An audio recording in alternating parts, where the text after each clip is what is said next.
A lovely good day to you. My name is Lombe Chiti. Welcome to Luna Lifestyle TV. This is Luna Today. And on Luna Today, we've got quite a packed show for you. So many things that you can look out for. I'm your host, Lombe Chiti, and I'm not alone. I am joined in studio by the lovely and handsome Steve, aka So Sick, and we're unpacking a lot of things today. You've learned a few words the past few days, aflatoxin, all these things about toxins. We'll be unpacking that on Luna Today, and we'll be talking to Dr. Lucali Thompson, and we'll be discussing that in a bit, right? Yeah, we will be. And of course, so many people are posting pictures on social media now like, oh, is this what you're talking about? We've lived with this for ages. How is it killing us now? Well, we get to know more about that later on. And as we move on from Luna Today, we'll be getting into lunchtime in Milile. You know, we always want to make sure that we don't just smell the good food, but also taste it. But today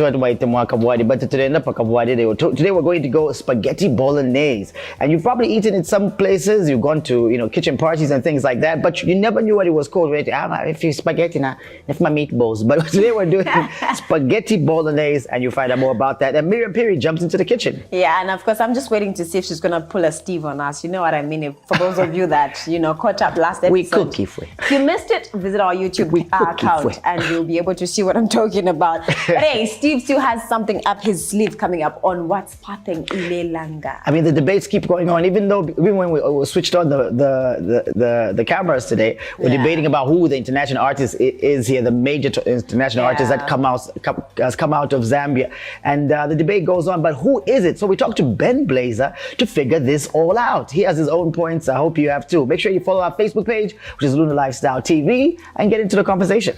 And of course, when you talk about a national artist, I've always had questions. I'm like, when you look at the 70s, the 80s, there were international record companies that existed then. It's like you were born in the 90s. Excuse me, Mama Mwale. Excuse me, Mama Mwale. Oh man, Anna Mwale, wherever you are, thank you very much for shining the Zambian light in Europe. I don't know if she did it in America, but she did a lot. She was quite big. She was quite big, and she was quite international. So maybe if we're looking at international, maybe could we use her standard as? We'll see. As the rating, but hey, we'll see. And of course, Digital Digest comes in. We are living in a world where technology is fast advancing in every sector of our lives. Oh, what about fast advancing when stopping your load shedding? That's what even gets better. And so Makasa is going to be giving us more about what is happening in the world of tech, especially where electricity and power is concerned. Yeah, get that alternative power. Let's keep our country nice and clean. Alternative energies have always been something that all these movies have been talking about. Let's do them today. All right, other things that we're talking about today is DIY. Every time that you go someplace, you find something beautiful, you don't know that you could do it yourself. Or Chilamo Zulu comes in, I call like Chichi. Chichi or Chilamo Zulu? Like Commander Chi. Chilamo Zulu, yeah.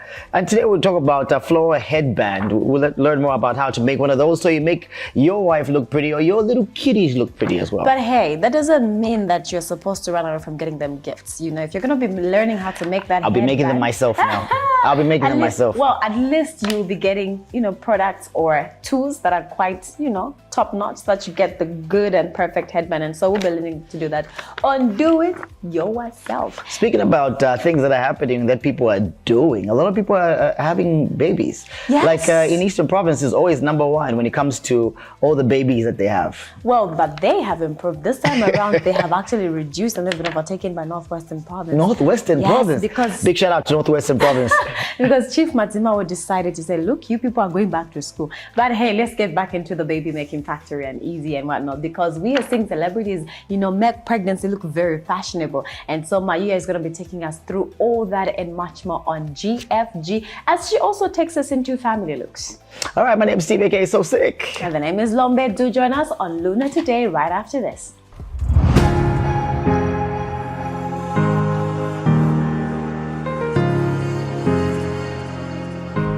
So much for staying with us. This is Luna Today once more for those of you that are just joining us, and my name is Lombe Chiti. I'm joined by Steve So Sick, and he's not so sick. He's making sure that he's shaking everything that's going on. Well, last week we had quite an alarming situation that left social media, questioning and having so many, comments going on about what government had announced. So 400 dogs. 400 dogs. Were reported to have died from suspected aflatoxin poisoning in their feed And some sections of the media reported it as some in millimil. However, the Ministry of Health did, address those concerns to say, yes, there are some millers that have proven to have some aflatoxin detected in their millimil. List of names was shared and so on and so forth. And so now the act will go on. You know what? When the list was shared, I actually called. You could home my maid at home because I had no idea. Because when I walk into a supermarket, all I do is just check on the cheapest. Yeah. Because it's the cheapest. It's in the bag. Yeah. And to my surprise, the cheapest one I got wasn't on the list. It wasn't on the list. Yay. Well, when you talk about aflatoxins, these are things that sometimes we take for granted. Because when I heard about it the first time, I'm like, okay, I know about this. But then it was foreign to me. But then I looked at social media and I'm like, oh wow, this is how much we are ignorant of the food we eat every day. When you buy cereal, what's the first thing you see on the back of the box? Nothing. I just look at the price. Well, they would tell you to say store. How much is it? They would tell you to say store in a cool, dry place. Oh. So I'm not about to get into the details of that because I'm sure as we talk to Doc, we're going to ask more questions, and we want her to explain to us about, these things that are going on. And because sometimes people look at millimil, it goes bad, and they say, let's feed it to our pets. Yeah, well, these pets died. Yeah. Now imagine, Steve, do you know that your dog, your cat, or any other pet you have that eats the food that you eat has the same organs as you? Yeah. Sometimes people will say, yeah, just like today, I'll tell you the truth. With all this load shedding, some of my chicken has gone bad. So the maid suggested that we give it to the dogs. No, you're not supposed to. I guess the dead dogs are going to be 402. Steve, you're not supposed to be making jokes about that. Because just for the record, because I know we're going to tackle this on another episode of Luna Today, there are infections that are transferred from animals to human beings and from animals to animals, because sometimes when chicken goes bad, you don't know what toxins it has produced. Mm-hmm. And so if a human being consumes that, they get sick. I think I need to call home and tell them not to feed the damn dog. Please. Well, hey, do stay tuned as Steve gets to talk to Dr. Lukali, and who is going to shed more light on aflatoxins. What are they? How can they affect us as much as they've affected the dogs? And how can we prevent and manage, our cereals, millimils in our homes, so that we do not find ourselves being victim. Yeah, so we talked to Lukali Thompson, who's the lecturer and researcher at the University of Zambia in microbiology research and mycotoxins in animal feed. And we have her on the line right now.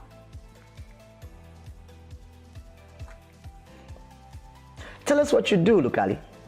I am a lecturer at the University of Zambia, and I've been in the field of microbiology or mycology, where this fungus actually comes from. And I've been doing some research on this for a while now, particularly mycotoxins in animal feed. That is my area right now. All right. It took 400 dogs to die for us to get information about aflatoxin. Why is it that that's what happened? Something from my research and inquiries, it's something that has been going on for a while. Actually, it's almost like it's 5 or 4 months ago. That's when they raised alarm, the vets raised alarm, because people were getting extremely upset that their source of business, the dogs, the hybrid dogs, the ones they sell for 10,000 kwacha each, are dying 10 at a go, 15 at a go in a space of a week. So they're thinking, this is our investment going, what is going on and what is it? So after careful looking at the post-mortem of those animals, they discovered it's something that they've been eating, and they saw their symptoms. It was very consistent with aflatoxin poisoning. So that doesn't mean that dogs are the only ones that are affected. It's just that they're the only ones that have received that kind of attention. So feed has been a culprit for, animal feed actually has been a culprit for aflatoxin contamination for a very long time.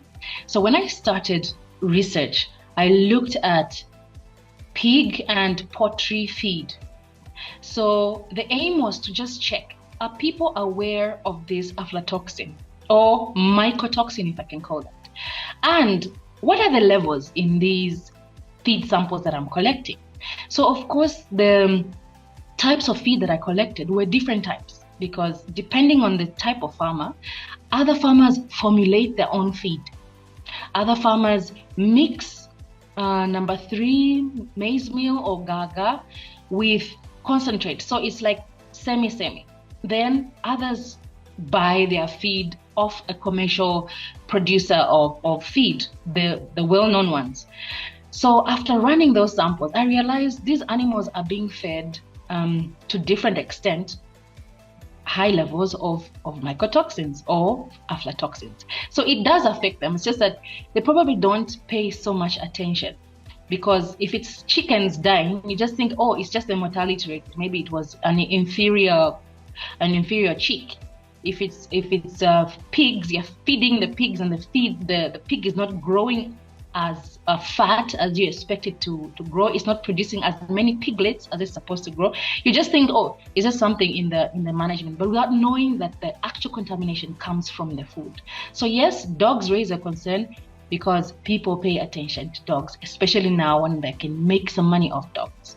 So it was just these common mongrels we see Mukombo, and like I'm a Bingo, I'm a Scooby, I'm a Blackie. Were we going to notice? And is it because it was high-end dogs, that's why we noticed this was happening?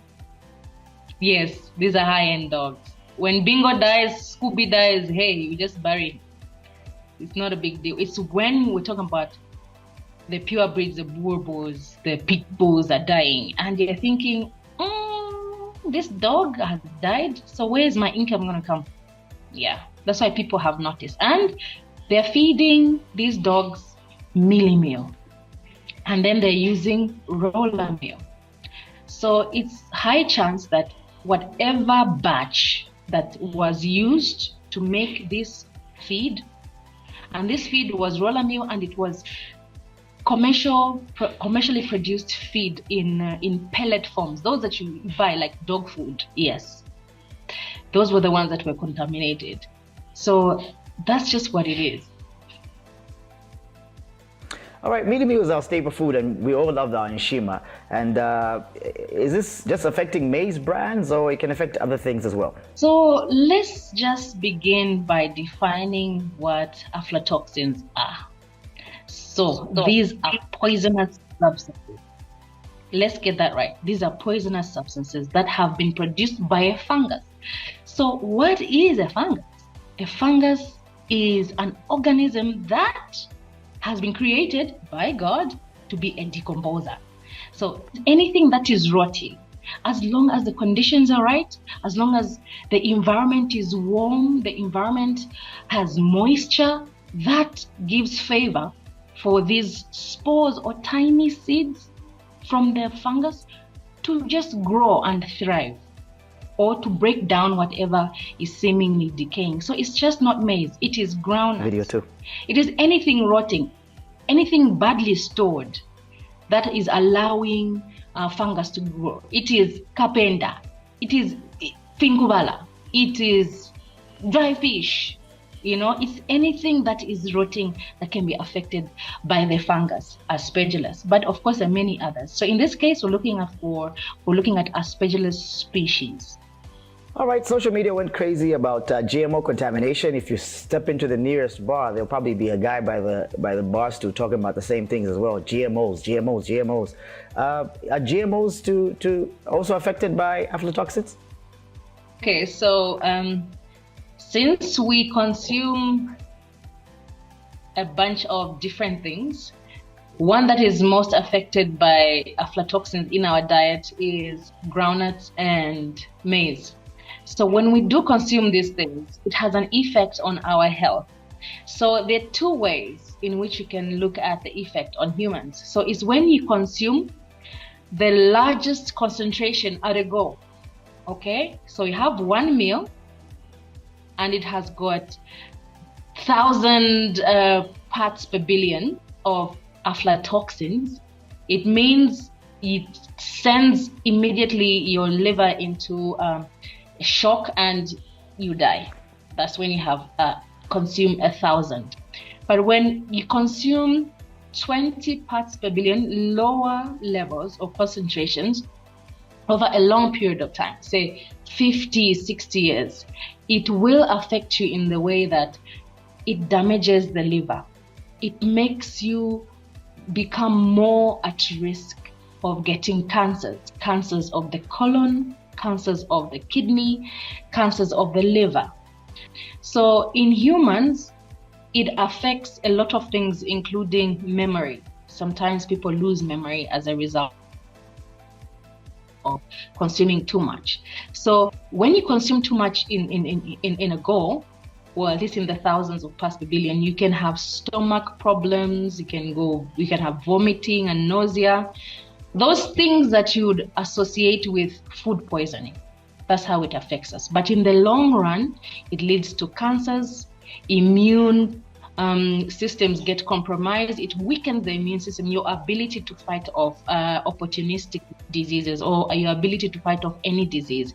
It becomes compromised in addition to other ailments that you may have. So it further reduces the immune system. That's what it does. So it does affect us in a big way. And then for children, it leads to stunted growth.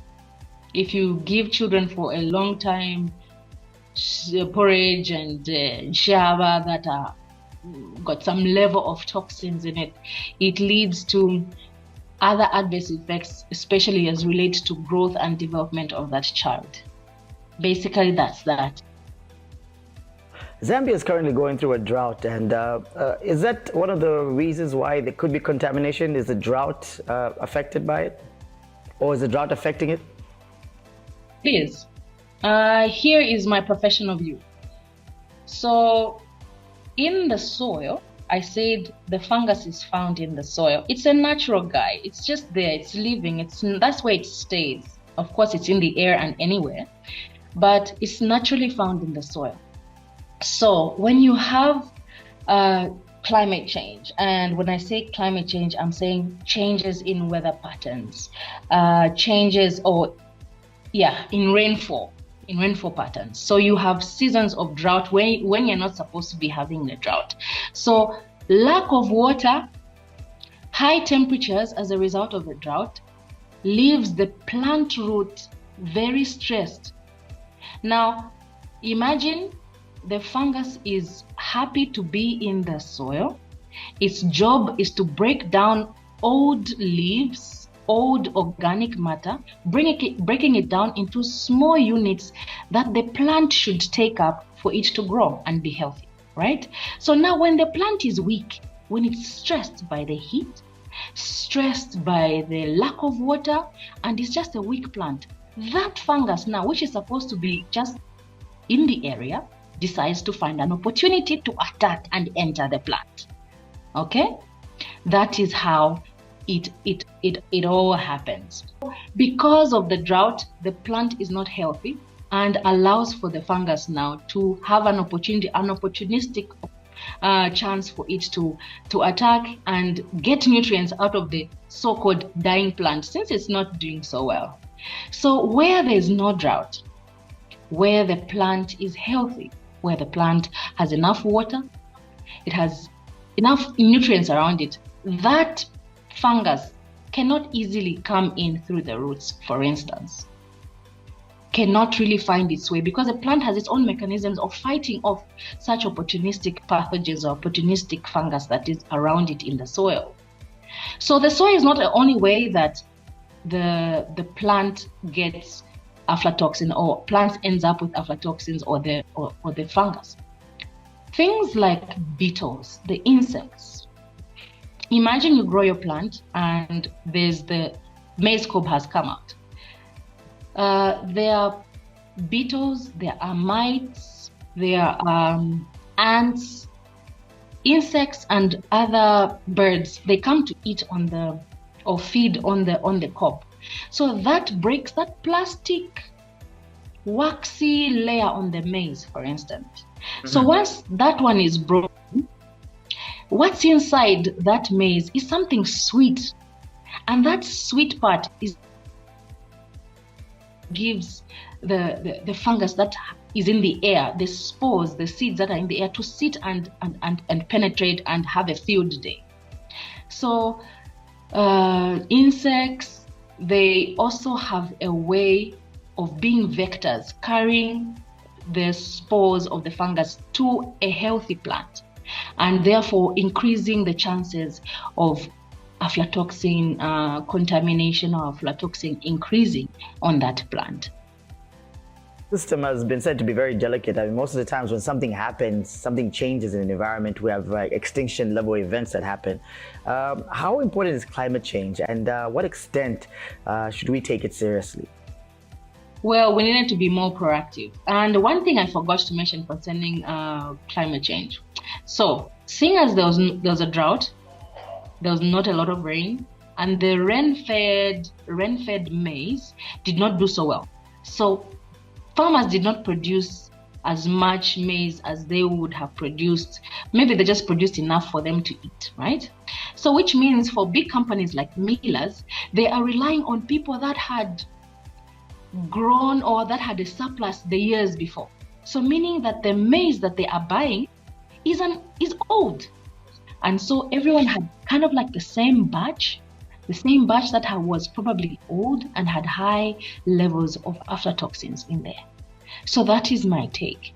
So when it comes to climate change, unfortunately, there's nothing much we can do with nature apart from try to grow more trees, be more conscious with the way we use our fuel, all those things that literature talks about.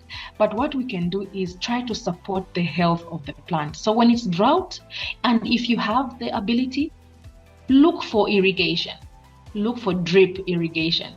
You need to have external or another way of making your plants survive through the drought.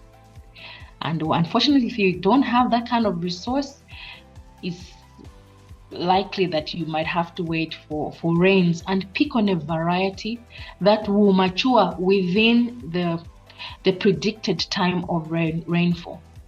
I think that can help. Of course, there's nothing much we can do right now, but just go with the way nature is going.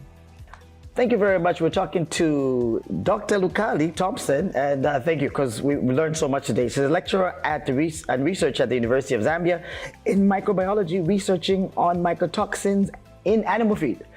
Learned so much today. So much. I was so happy actually when she spoke about storage, because every other time that we used to find this little fungus like around our groundnuts, we never really cared. Yeah. Now I'm scared.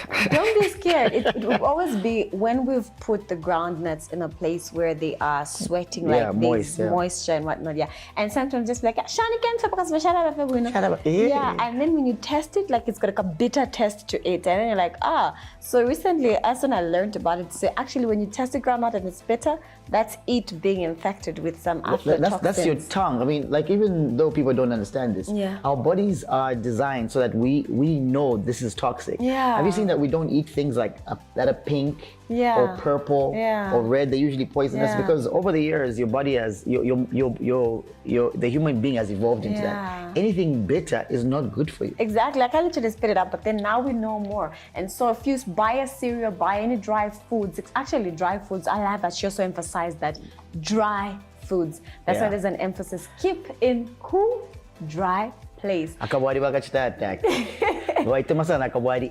Breakfast, lunch, supper, you need to chill out on that so that you can have other things. Make sure you do what Dr. Lukali advised.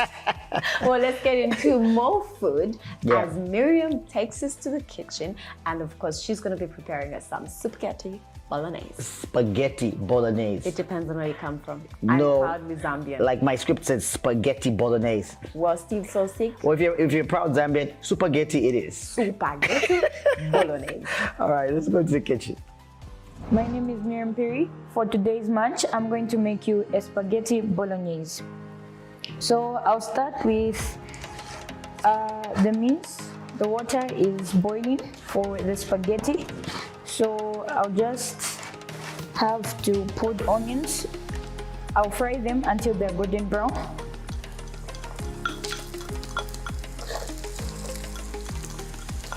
While I'm doing this, I'm going to add up my spaghetti to the pot.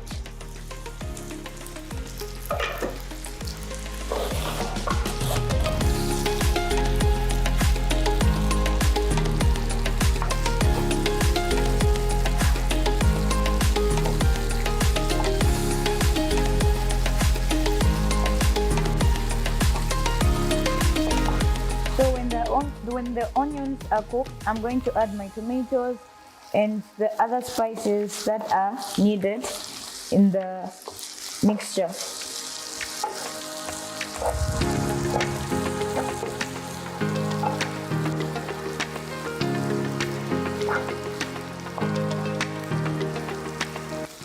Okay, so this is enough. I'll add my spices. So I'll put half a teaspoon of salt, half a teaspoon of thyme, and 1 teaspoon of black pepper. And lastly, I'll add some garlic.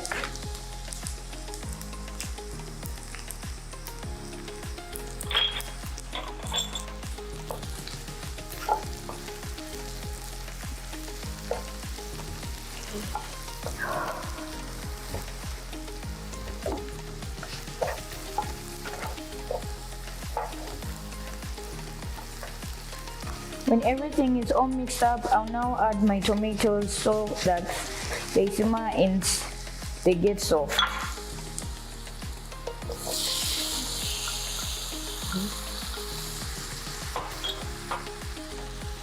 While I'm doing this, I'll just mix up the spaghetti in the pot.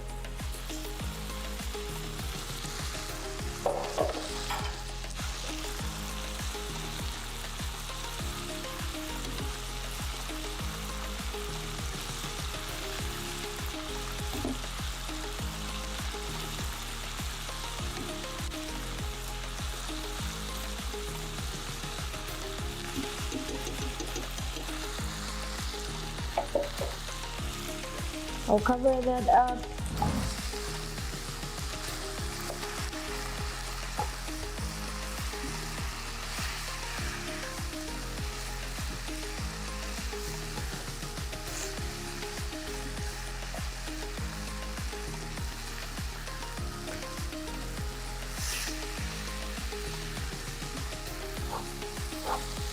I'll let this sit and let it simmer for 2 minutes.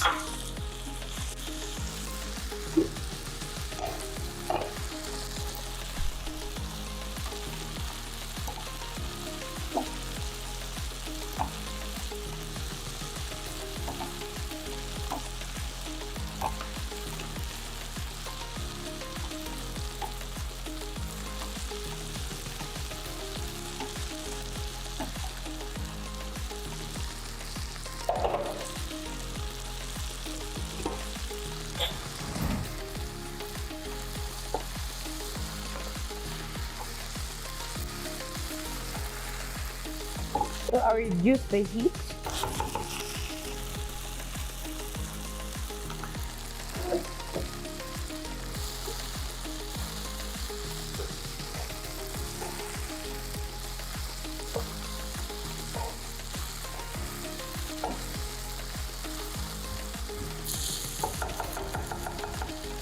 I'll add the tomato paste.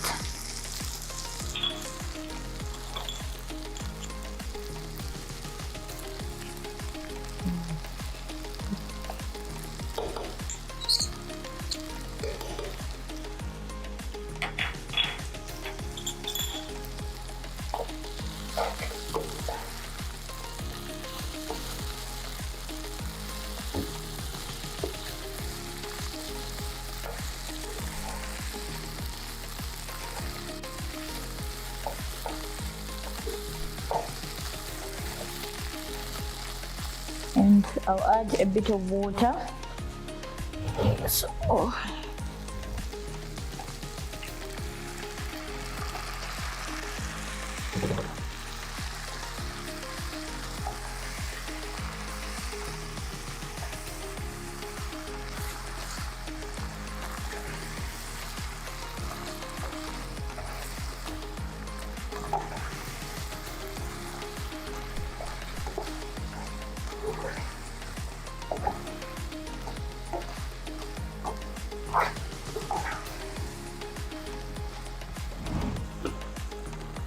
and check up on the pasta.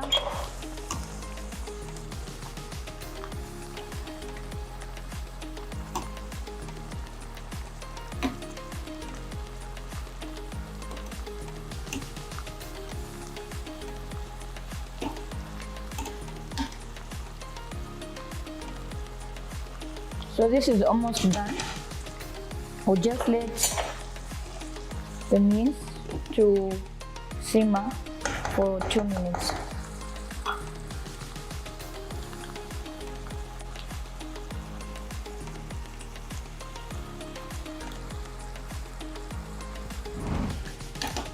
So the ingredients for the bolognese, we have mince, we have parsley, we have thyme, we have tomato paste, we have garlic, and we have black pepper.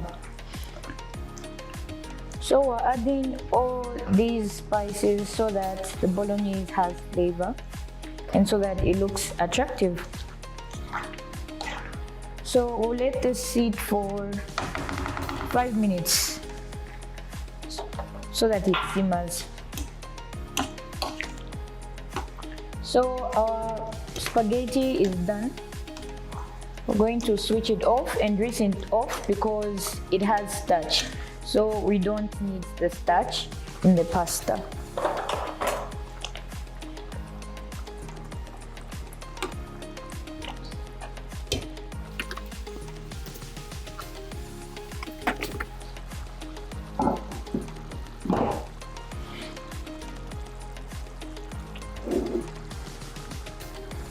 So this is almost done.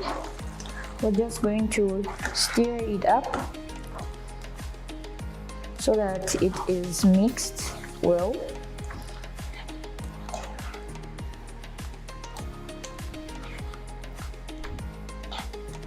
We'll let it sit for 2 more minutes so that it thickens.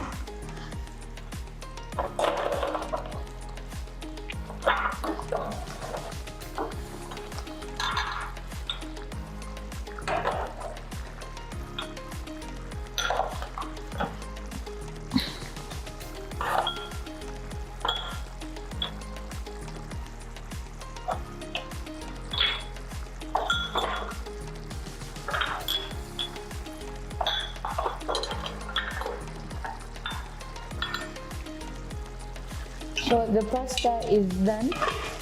I'll dish it out.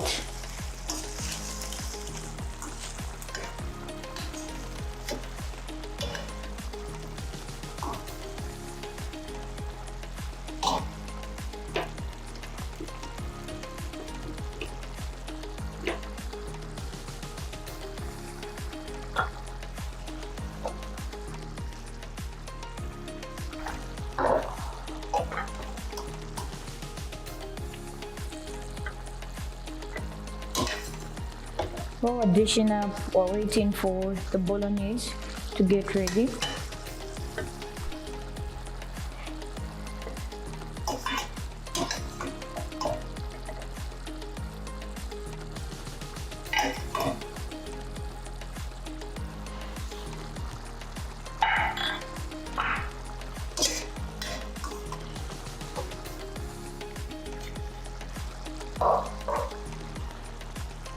So our pasta is done.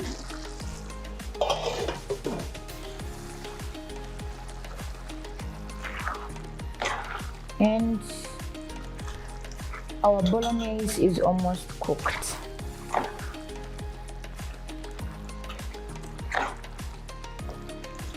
Okay, so our bolognese is done. It is well cooked and all the spices were mixed.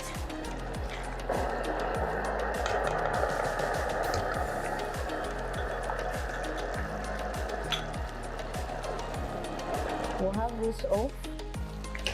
Thank you. And we're going to dish out today's munch.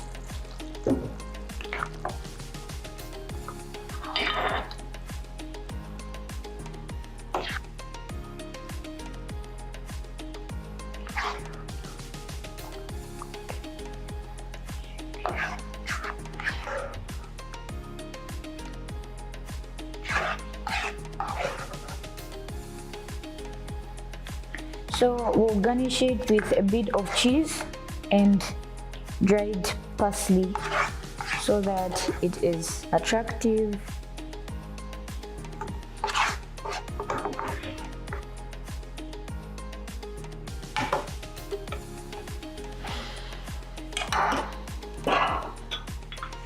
So just have a pinch of parsley and a bit of cheese. And now we're done. So this is how it looks with parsley and a bit of cheese for garnishing. Well, at least there was no Steve so sick in that particular dish. Well, thank you so much, Miriam, for that, spaghetti bolognese. You actually cooked it the way I have always, envisioned it being cooked with some lovely sprinkles of cheese there, some parsley. I can't wait to taste it. But hey, I still got to make sure that my viewers are here and tuned in as Steve gets to give us what's popping. So stay tuned.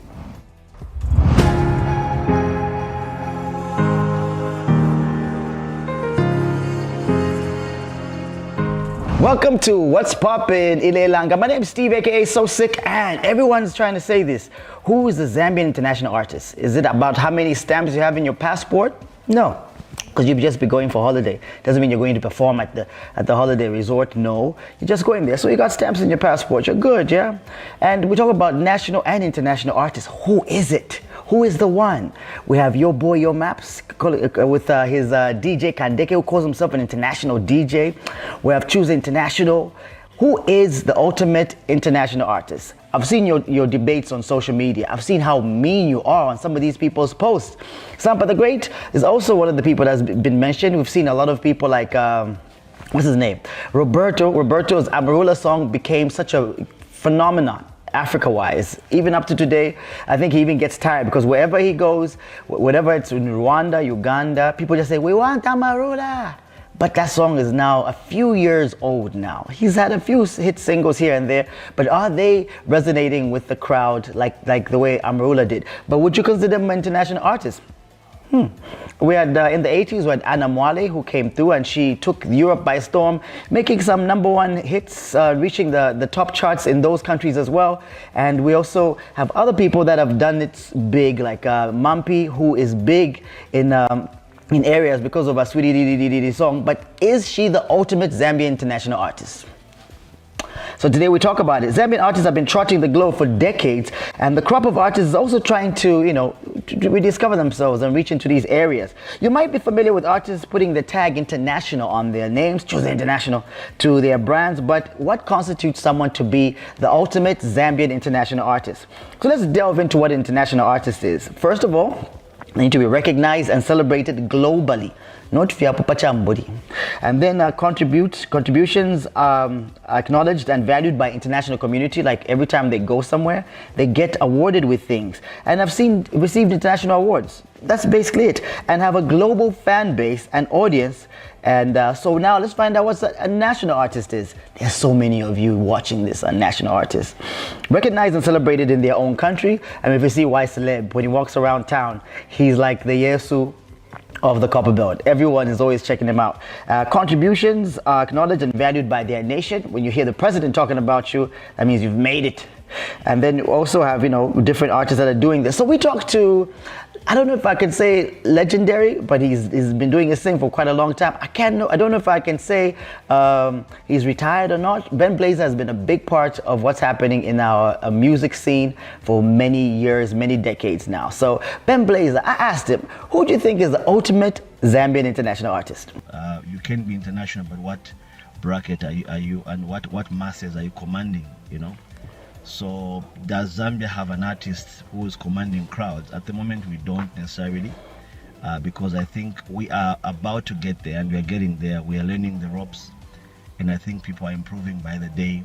As you may know, I have worked with Sampa the Great and traveled with her a bit here and there. And I can tell you that she has a whole team and a whole bunch of stuff going on with regards to management. The way she does everything is just top notch. So and I feel that's one of the issues that we are facing in our country, because even our performances are based on only a couple of countries, because there are things that we haven't learned yet. Things like having booking agents, somebody having booking agents all over the world. That's the only way you get shows all over the world anyway. So as a country, I feel like our Zambian artists are slowly getting there. Sampa is a great example for me. She has performed at Coachella, she has performed at very big festivals, and I think we do have an international artist, and I think Sampa at the moment has been a very powerful representative. She may not be very popular back home, but even back home she has hosted a couple of concerts and done very well. So I know that for definitely she would be somebody I can rate as an international artist in Zambia who's getting to probably higher heights. She's beginning to have great influence in the US and also working with big artists and whatnot. She's not yet there, but she's getting there.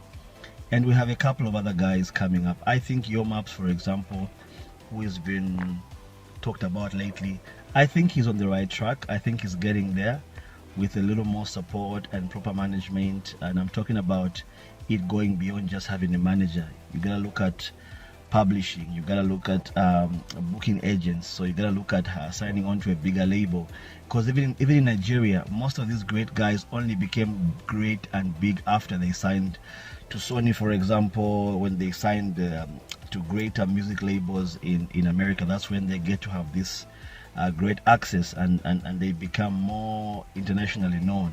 So it's a whole process. So in Zambia, I think we are trying to get there, and we are going slowly, but we need a whole lot more organization for us to be able to reach such levels. So I think our current crop of artists, they're trying, but to say, but they still qualify to be international, except that maybe what bracket are we talking about? What band are they? Are they A-listers, B-listers, C-listers? That's where we are at the moment. And I think these guys need support.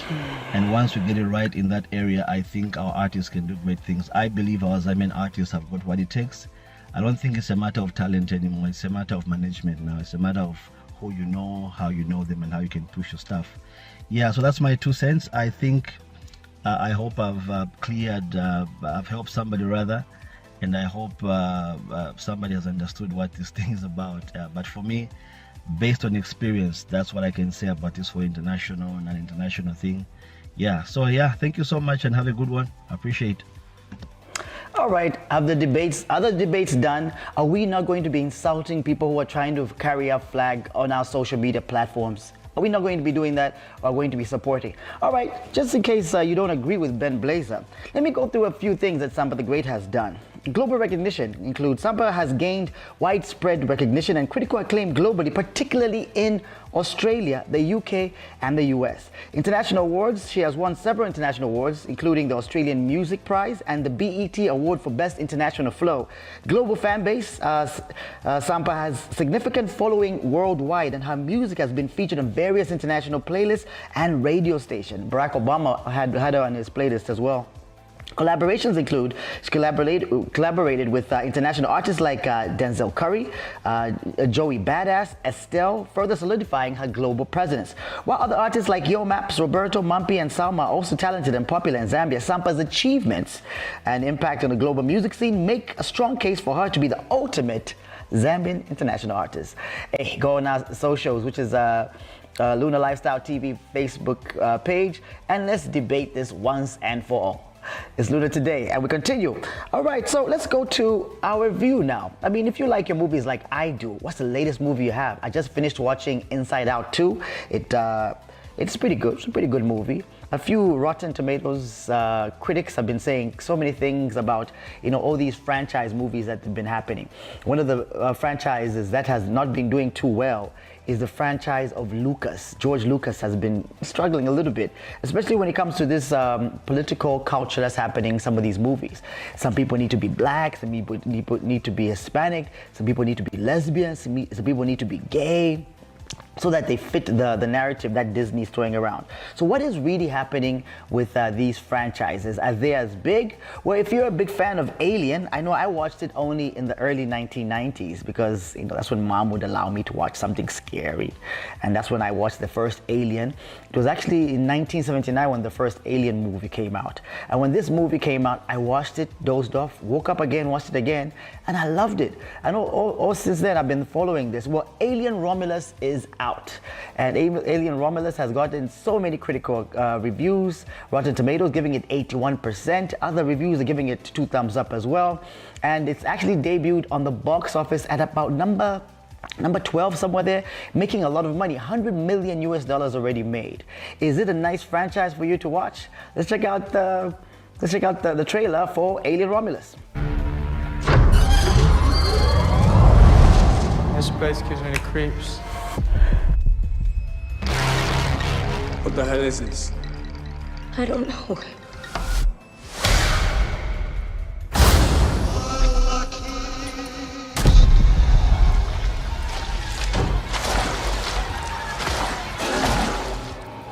What the fuck was that?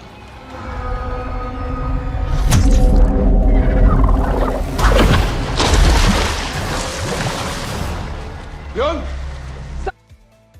In all these aliens movies, most of them anyway, all the good ones. But what's happening now is that critics are actually kind of complaining that one of the characters that died in Alien Romulus or Alien movies before Prometheus has been reprised again, and they've been used as a digital creation.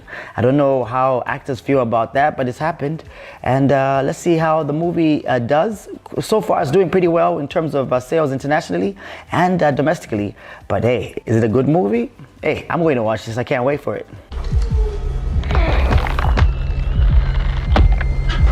Navarro! I don't know what to do.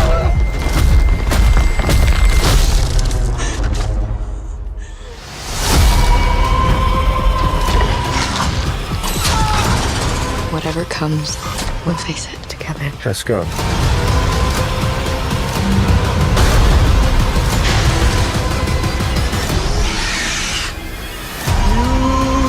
Impact event in 5, 4, 3, 2, 1.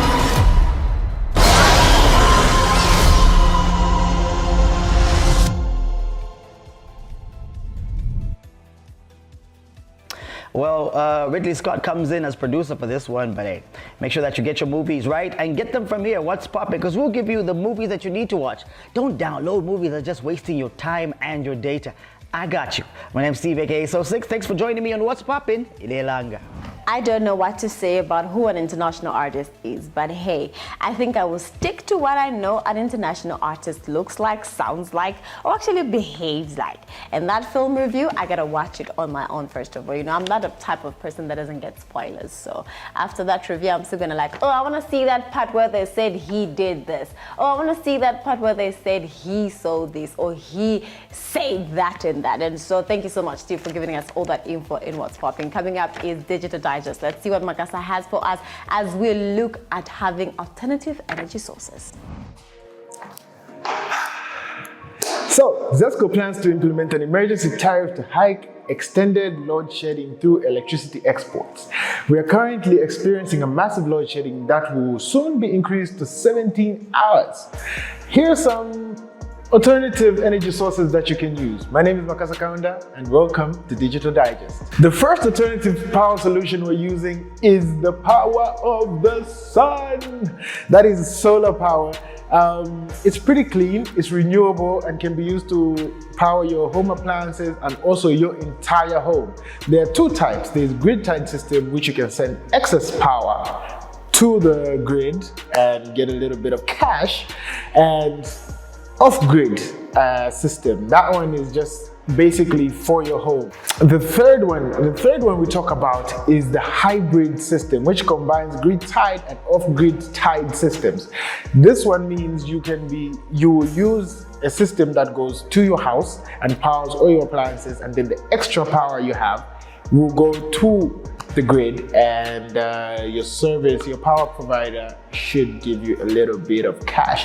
One thing you need to know about this and consider is that the initial investment to setting these up, because it's a lot of power, solar panels that you have to put in your house, and you also have to connect it to something called a microinverter. That's foreshadowing. We're going to talk about this later in the show. Second type we're going to talk about is a generator, that loud thing that makes noise in almost everyone's backyard these days.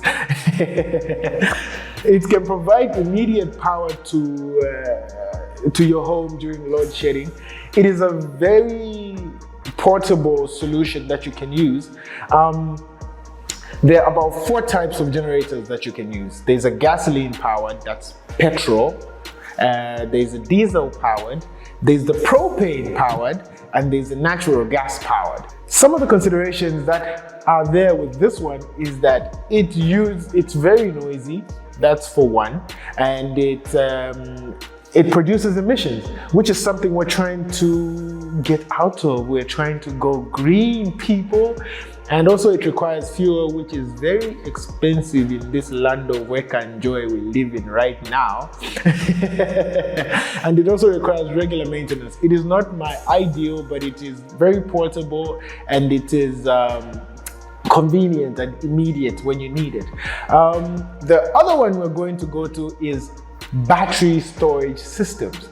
So these ones are usually coupled with the previous 2 that I've talked about, solar or generator. So you can use these batteries to store whatever power that has been created from the solar power, from the solar panels or from the generator, and store it for later use when you have load shedding. There are 3 types of batteries you can use. There's a lithium ion battery, there's a lead acid battery, and there's a flow batteries. The lithium ion battery is my personal recommendation. I think it lasts longer, and I think it's pretty stronger, widely used. The only problem is that it is pretty expensive, more expensive compared to these other options. So now the 4th one is inverters. We talked about microinverters just a little bit in the beginning, but now I'm giving you a broader perspective of these. So these are systems that convert direct current that comes from batteries and solar panels that we just talked about to alternating current. That is the current that is used by your home appliances in every home, basically. So there are about 3 types of these inverters. There's a sine wave inverter, which is split into pure and modified, and then there is a hybrid inverter, and then there is also a micro inverter. So a sine wave inverter produces clean, smooth sine wave output that is ideal to the power supply in your home, that's needed in your home. It's sort of the same as it's very identical to the power supply that comes from your grid. It's suitable for powering sensitive electronic equipment in your home, like TVs, stoves, computers, and even medical devices. But that's not in your home, that's obviously for industrial use in a hospital or something like that. The advantages is that it has high power, it's compatible with most appliances, but it is generally expensive. And I think that's something about these alternative sources of power, they're pretty expensive. And then we have the second type of inverter, which is the hybrid inverter. This one is usually coupled with the hybrid solar panel, the one which has both grid tied and off-grid tied, because that's what the inverter does. It helps you convert the power that you get from your solar panel or from your batteries or from whatever power source you're getting it from to the house, and it will send some of the excess power back to the grid. So, which is one of the advantages of this one is that it's pretty flexible and it's versatile. And the disadvantages are that it is very complex to install and it is pretty pricey. And the configuration can also be pretty hard. So you need a very good technical expert to help you with this. And the last one is the one I mentioned initially, that is called a micro inverter. These ones are usually used in solar panels. So generally each solar panel has a micro inverter in it, so that if you need to just use a solar panel individually to power something, to power an appliance in your home, that can be done. So these are pretty tiny inverters that allow independent optimization of power production. It's suitable for residential power systems, solar power systems. It is quite efficient and it's easier to troubleshoot because it's a pretty non-complex system, but it has a high initial cost of installation. I think that is something that is pretty reoccurring on this list. But don't worry, I got you. The last one we're gonna talk about is something we all use, is something we all have. I think if you don't have one, go buy one right now. A power bank. This one can be used to charge your devices such as phones, laptops, and tablets. I think it's very versatile. It's got limited capability. Power banks usually come in ranges of 5,000 milliamp hour, 10,000 milliamp hour, 20,000, and they're generally priced cheap. So I think this is one of the best solutions you can use if you do not have the money for these other things, because you live on your phone anyway. If there's no power and your phone is fully charged or your laptop is fully charged, 9 times out of 10 you're good. So I think this is one of the cheapest alternatives that you can go for. I think it's a really good alternative that you can use. I hope you found this information very helpful. One last tidbit I can tell you is, you know that load shedding schedule? That you are not sure in your area what time your power will go and what time your power will come back, so that you can be able to charge your power bank or your batteries, or determine how many solar panels you will need. A good, I don't even call it a hack, it's just something that's there, is you can go to the Zesco website. I will show you the information on the screen, and it's got a place where you can put your meter number and you can find out what the schedule in your area is. And that's it for me with Digital Digest. I hope you found this information very useful. If you have any other alternative power solutions that you would like to add on, or any other information that you'd like to add on to this, because I'm not the smartest guy in the world, I am just a guy who researched these things for you, comment below. And back to the studio. With load shedding, everybody needs to be aware that there are other alternatives, forms of energy. There's wind, there's solar. There's geothermal now. You can tap heat from the soil. There's a lot that you can do, but it's up to you. Whatever fits your budget, whatever helps you. Keep some lights on, charge your phone, watch some TV. Hey, my phone is always charged now because I've got solar. Yeah. I can't really watch TV, but I can watch anything on my phone, so I'm good to go with that. Yeah. All right, so coming up, we have Chi-Chi. I've got 3 daughters, 3 beautiful daughters, and they're pretty expensive because when they go to the salon, they go to the salon. Pretty. And there's something about women that you need to understand. A hairdo is not always complete without an accessory. Yeah. So it's either, not many people do accessorize their hair, but majority of women love to accessorize their hair with like a hairpin, a hairband, a bow, and something. And so I'm so interested. I can't wait to see Chi-Chi put this together, because I am about to pick some tricks and tips on how I can accessorize my hair without, worrying about spending too much. Yeah, some shops are going to lose some money because we're going to know how to do this ourselves. So that you can do it yourself, you gotta watch Chi-Chi right now. Hi, welcome to the DIY with your girl Chilama Zulu, and on today's episode I'm going to show you how to make a floral headband. So before I start the process, I'm going to show you the items that you would need when making this floral headband. First things first, you need the headband itself, okay? You need a plain headband. It could be any other headband as long as it's plain, okay? Sometimes I'll just get a headband that has a little something. I'll just take it out because I just want the headband. But sometimes you just find plain headbands, you can get yourself that plain headband, and sometimes you have that same plain headband in your home, in your room, okay? You can use it for making this project, okay? You also need flowers, artificial flowers, okay? And you also need a pair of scissors, glue, and your glue gun. Okay, so first things first, you have to make sure you split your flowers, okay? Before you split them, they look like this, okay? And when you split them, they'll look like this. So let's split the flowers together. First, you're gonna cut off the end so that you can easily split out all the petals on this flower.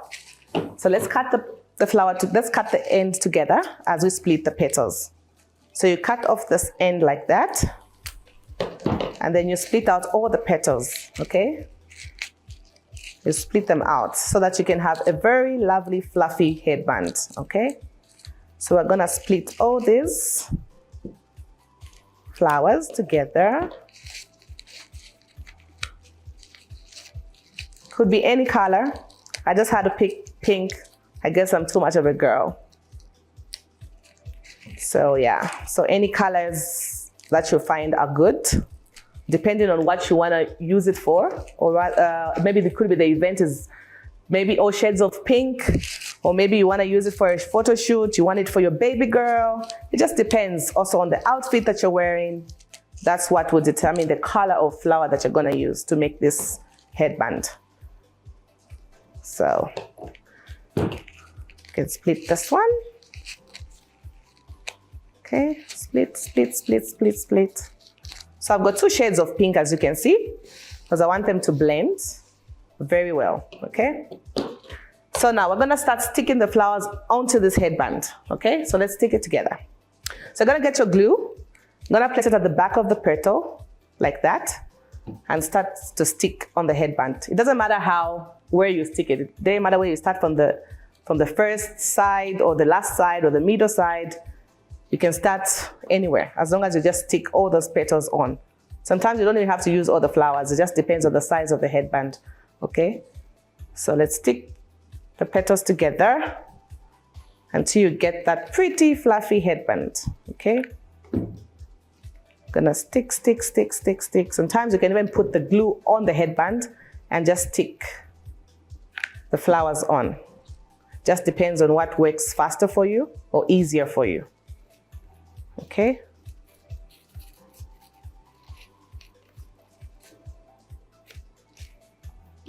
And stick, stick, stick, stick, stick, stick, stick. Sorry.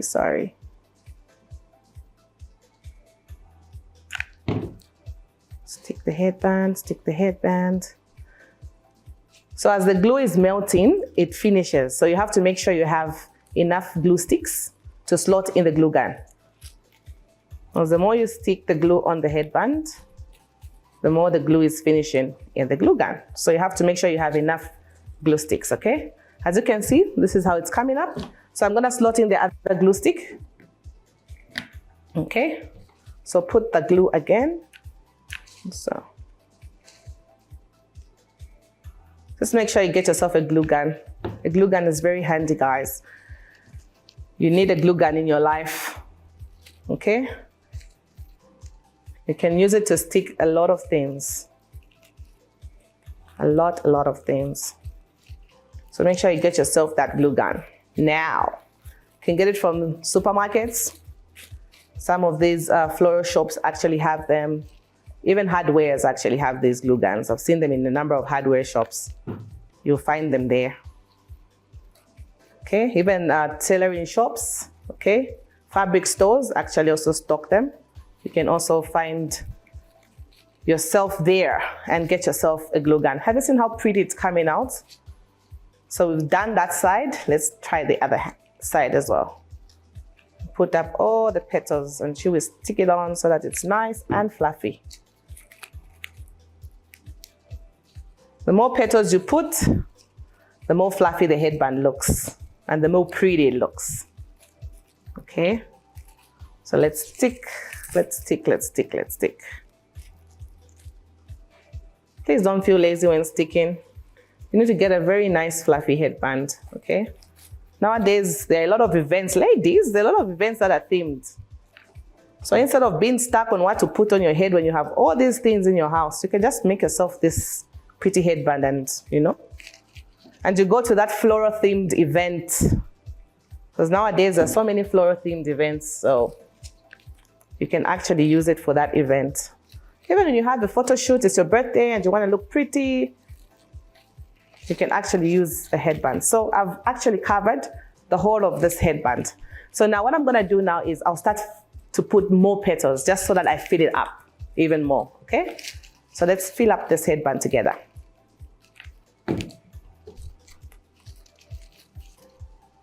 Let's fill up the headband together. And I must say, this glue gets hot. So you have to be very careful as you are sticking, okay? The reason I love to use a glue gun is because it sticks longer, okay? The effect is very, very long lasting. So that's the reason why I like to use it. But you can use any other glue, but I love to use a glue gun. So I would prefer a glue gun to any other glue. Yeah. So yeah, there we go, there we go, there we go. Pretty headband. And ladies, the way you like photo shoots, you need this headband in your life. So you need to make one, do it yourself. Okay? Don't get stressed out when you don't have anything to put in your head. When you have all these things in your house, you can easily make yourself that headband. Sometimes, you know, we learn some of these things not because we want to do it on our own and maybe we don't want to buy or we don't want to support somebody's business. Sometimes we do them because you need that extra skill in case you find yourself stranded, okay? And you don't even have anything at all to wear on your head. So you actually need these skills. They come in very handy. So you can just, instead of stressing and panting because you don't have something to put in your head, something to do with your hair, just make it at home. Do it yourself. You don't have to stress anymore. Go and buy all those items, all those things that you need, and just have them in your home for such situations, okay? Because there are times that you find yourself in situations where you don't know what to do, okay?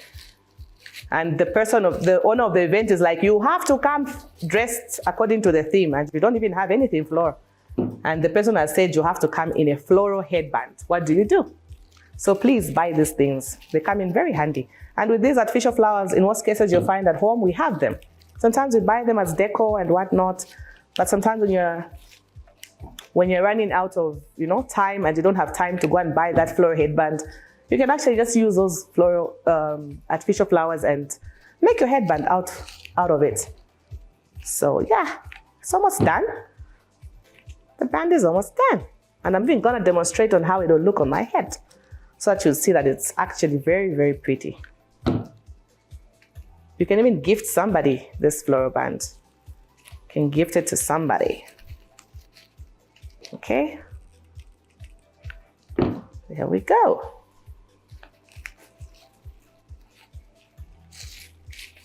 Okay, let's put some more there. Like I said, the more petals, the more poof poof, okay? And the more classic it looks.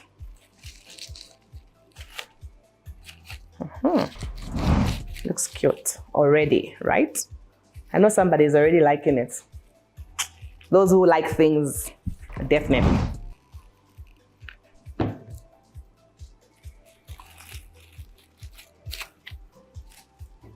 Cool, sorry. That's the beauty of the glue gun. It has this piece to keep it in place. Okay. There we go. Isn't she lovely? So I'm gonna demonstrate on how it's gonna look. So this is the finished product of the floral headband, okay?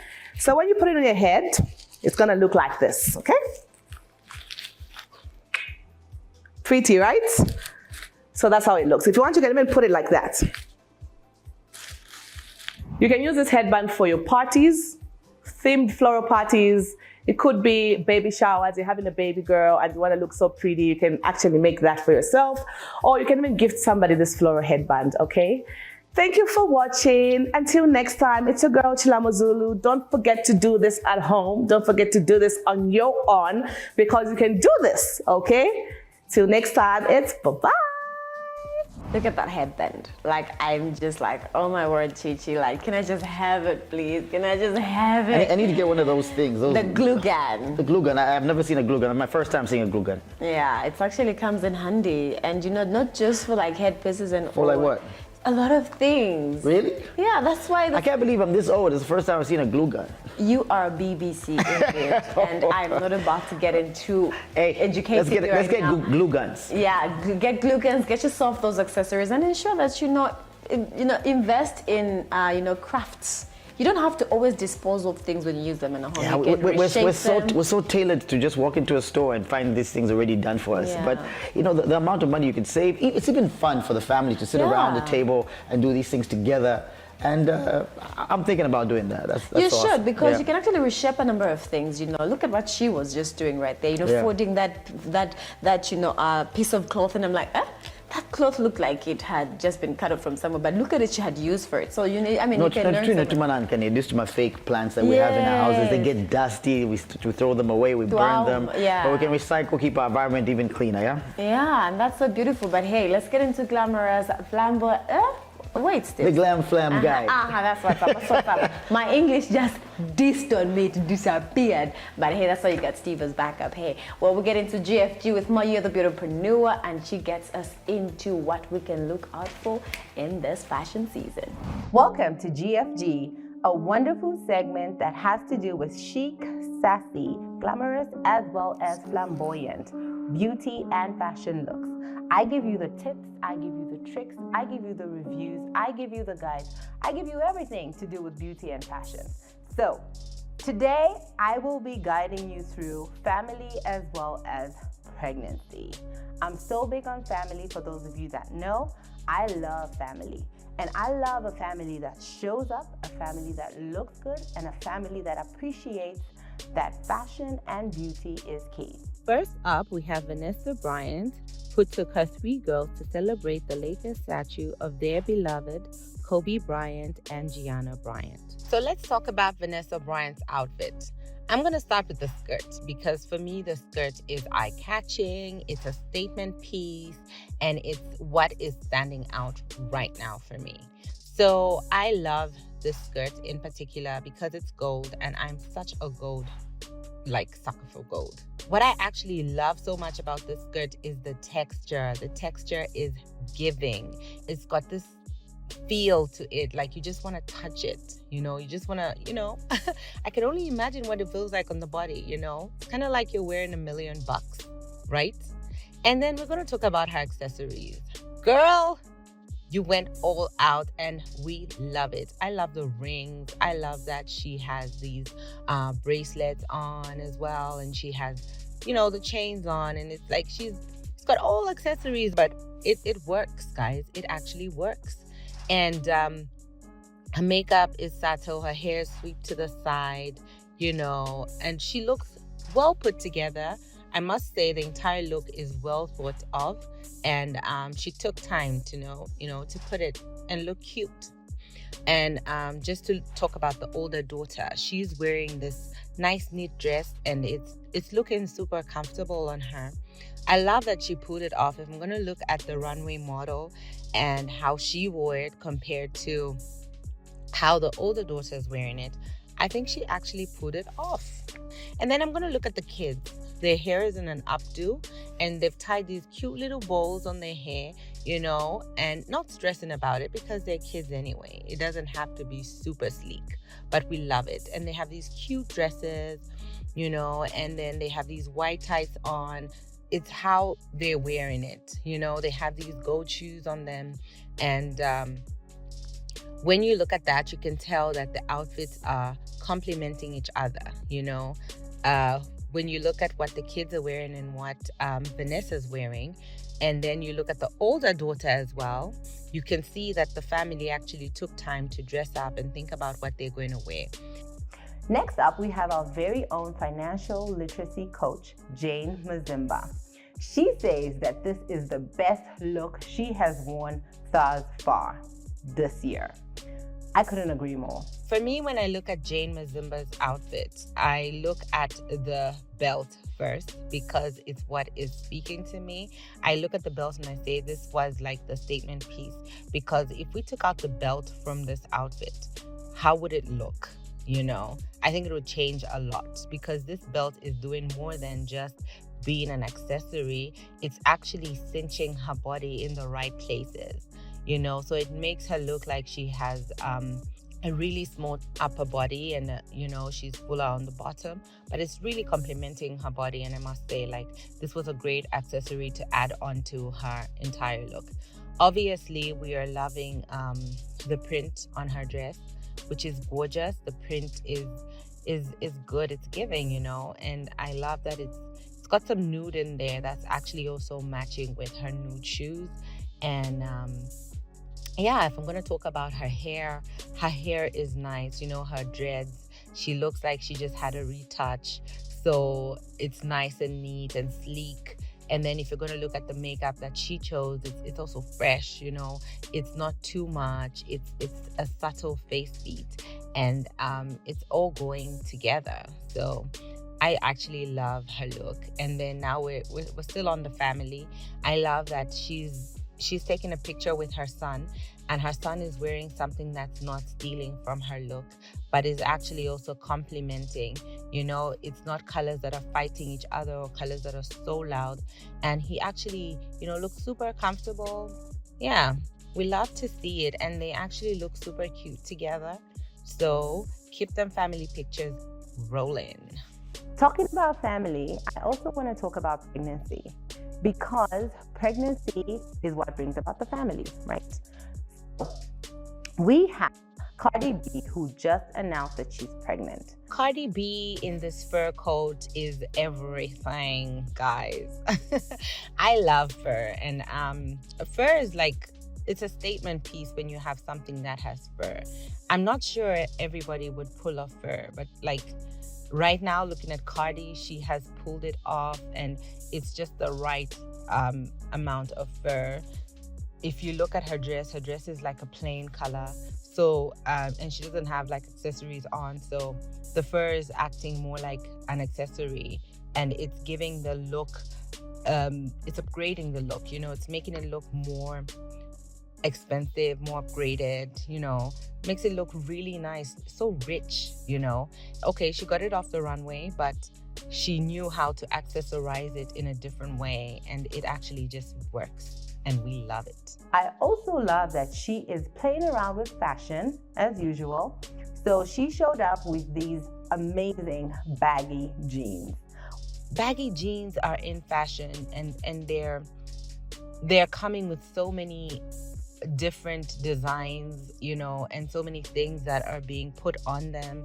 You know, some have rips, and some have big pockets, and some have, you know, different textures of material being put, you know, just to add that extra flavor or extra touch to them.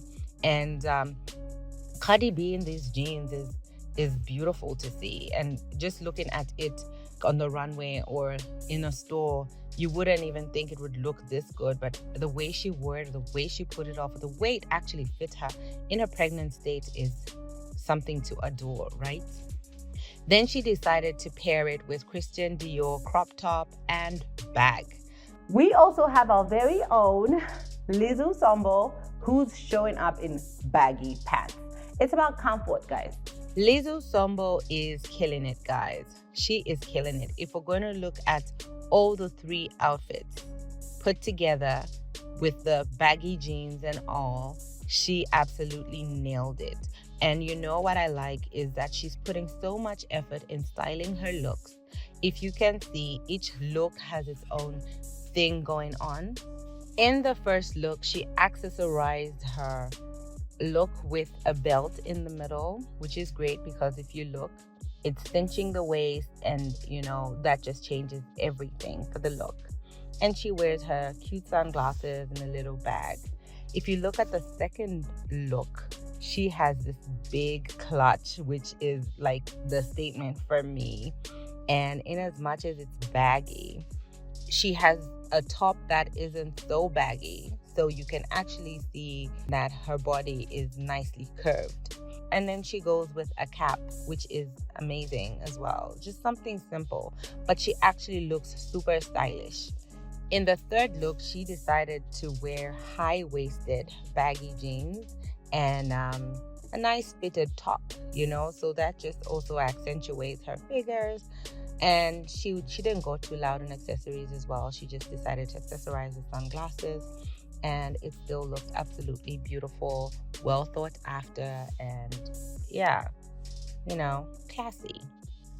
I love her baggy pants because they have the rips in them, they have the pockets on them. They're not just simple. Like I mentioned, you can't go simple if you're wearing baggy pants these days. So you need to have the detail, and Sombo actually brought it in all 3 of her recent posts on Instagram. And you know what? Keep it coming. If you're pregnant and you're gonna wear jeans, you need to ensure that you have this support, okay? So this is a band that actually goes on most of the jeans. And what does it do for you? It gives you support, it gives you comfort as well, especially if you carry really big, like I did. I carry really big, so to wear this. I can't go with a jean that Cardi B wore, that's a low cut, because I need my belly to be supported. So this supports the belly, it supports your back, it supports your pelvic, it supports your abdomen. On the show today, I will be giving this to one lucky viewer. All you have to do is ensure you're following Luna Lifestyle TV on Facebook, Instagram, and YouTube, as well as Mayu the Beautypreneur. Make sure to comment and tell me why you feel you need this support though. We're still talking about comfort when you're pregnant. And today I decided to bring with me 3 of my favorite top picks. These are shoes that I wear when I'm pregnant, okay? Because I'm big on comfort. So, first up, we have these cute wedges. I love wedges. So if you love to wear something that's high, if you love high heels or platforms, stilettos, I wouldn't advocate for them in pregnancy, especially when you're in a 3rd trimester. However, if you still want to feel like you're on top of the world or on top of things, then I would say you wear these amazing wedges. Still very comfortable. Okay, guys, let me tell you why I love these. The platform, you know, is thick, meaning I will be comfortable. If I'm pregnant and I wear something that is thin, I will have like pains, aches and pains at the bottom of my feet. And who wants that? So these slippers are absolutely amazing because they're thick. They let your feet breathe. What you don't want is when you're pregnant, you have these closed shoes and you can't breathe. They should not be tight, you know? They shouldn't snug. Guys, comfortable sneakers. Every girl loves sneakers. So why not make sure they're as comfy as possible? They're not so heavy. They're not taken away from you, but they're just aiding you to walk better. So make sure it's like a size up if possible. Because obviously when you're pregnant, your feet will expand and you may not fit into the actual size that you were. That's all I had for you today on Glamorous Flamboyant Guide. Do join me on the other side. Pregnancy belt, pregnancy shoes, pregnancy clothes. Now I'm looking forward to becoming a mommy. I mean, if you just wear your big t-shirt, you need to stop that. We need, I mean, yes, you're pregnant, you're going through a lot of things happening with you, but you need to look appetizing, you need to look attractive. And it's good that Mayuya, the Beautypreneur, has hooked us up with that. We hope to see a lot of women strutting around in Dola streets looking absolutely fantastic. Yeah, I wish I could give out a tip about the pregnancy belt she just spoke about. Yeah, what about it? Hey, no, I can't because it's going to be a giveaway to somebody who gets it right. You'll probably be like the prettiest pregnant woman I've ever seen. Yes, I can't wait. I can't wait to be, you know. Hey, we don't care. He's not going to be the father nose either will be this big. Beauty will be like in the eyes of the beholder. So he'll be looking at him like, babe, oh, you look beautiful this morning. I'll be like, thank you, honey. Get me that pregnancy belt over there. But make sure that you don't eat that mealy meal then, right? Because today we talked about aflatoxin, and don't be as scared as you need to be scared about it. But there are a few things that you need to do. Just see your mealy meal and see whether it has like little cobweb things, or it's a bit moist, or it's a bit warm. Those are a few things that you can check out if you want to, if it's changing color as well. If it's changing color, because when it changes color, you cannot use it. And even like the duration in which we consume millimil. You know, you can't buy millimil today and expect to consume it for the next 4 to 5 months. No, at least within a month or two, the millimil you got should have been done. You know? And these things that you do, like, you know, like I've got a phone with me. Stop checking out too many social media media celebrities. Sometimes you can actually use the AI on your phone and discover that you will know these things instead of getting it from that dumb guy at the barbershop. Yeah, and also make sure that you stay in touch with your health professionals. If you feel unwell, get yourself checked, get advice from the experts. Do not make yourself your own doctor. You know, we had a specialist on the show, and she gave us everything that we needed to know. And of course, if you're looking for skills advancement, you're looking at alternative sources of power, and of course that gossip, entertainment gossip. Steve always has something. Yeah, I'm telling you. And you know what? Our crew, we have a huge crew here at Lunar Lifestyle TV. They've eaten the spaghetti bolognese. I'm sorry. We're the superstars, guys. Yeah. We're the ones supposed to eat this stuff. But the back crew has eaten everything. They say it's yummy. So thank you very much, Miriam Piri. Hope to see you again. Yeah. I was literally eager to do Black this. swan. But Makasa. then Makasa. Well, until next time, this has been Luna Today. Thank you so much for joining us. We've loved having you in studio with us, of course, virtually, as you always know. We love spending time with you. My name is Lombe Chiti. My name's Steve aka So Sick. Catch us Monday, Wednesday, and Friday. And you can look for us on our YouTube channel and our Facebook page for more information. Stay tuned.